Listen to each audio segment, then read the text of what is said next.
Crime policy is under fire again over these stories. Shocking video shows a brazen carjacking in New York where crooks jumped on top of a minivan, pummeling its 53-year-old driver after a crash. The victim was later treated for a fractured eye socket. And over in Oregon, critics are lashing out at Governor Kate Brown for granting clemency to a cold-blooded murderer and not bothering to tell the victim's family that he was back on the streets. Brown defending her actions by saying the killer was only 17 when he committed the crime.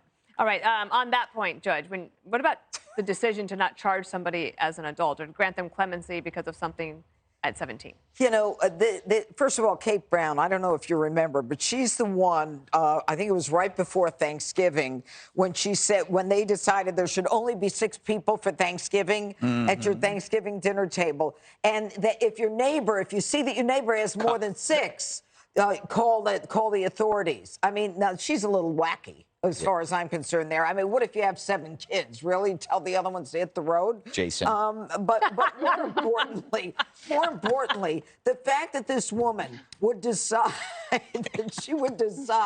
to let out a convicted murderer who was convicted not just of murder, but of murder for hire. And understand there are different levels of murder. A murder for hire, a murder to silence a witness. I'm sorry, this is a murder to silence a witness. Those murders are particularly heinous, for which you can, in some states, have the death penalty, get the death penalty. She decides, without even contacting the family of the victim, who was a 17-year-old girl who knew about this dirtbag, and he was a dirtbag. He had done a whole spree of burglaries, and she knew about him, and he wanted to silence her, and he did it by shooting her in the back of the head. Yep. Kate Brown is an imbecile. She doesn't understand what juries go through before they convict beyond a reasonable doubt. All of the appellate courts, the mid-level and then the highest level of appellate courts, the judge who makes the sentence, and the corrections. And I think it just erodes the faith in the criminal justice system. It tells victims' families, don't come forward, don't testify, because they're going to let them out. And it tells the people that we're soft on crime. And, you know, we ask them, that's one of the hardest things as a DA, as an assistant DA, is to get people to cooperate and testify. Why should they cooperate if that guy's going to be out on the street in a minute? You want to comment on this case? Yeah, sure. I'll be quick.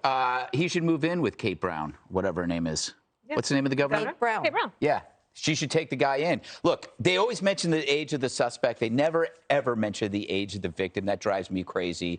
And it does tell everybody when the sentences are given, they could change it any time. They're essentially fluid. It's like, I serve a life sentence without parole for murder, but I identify as a nonviolent felon.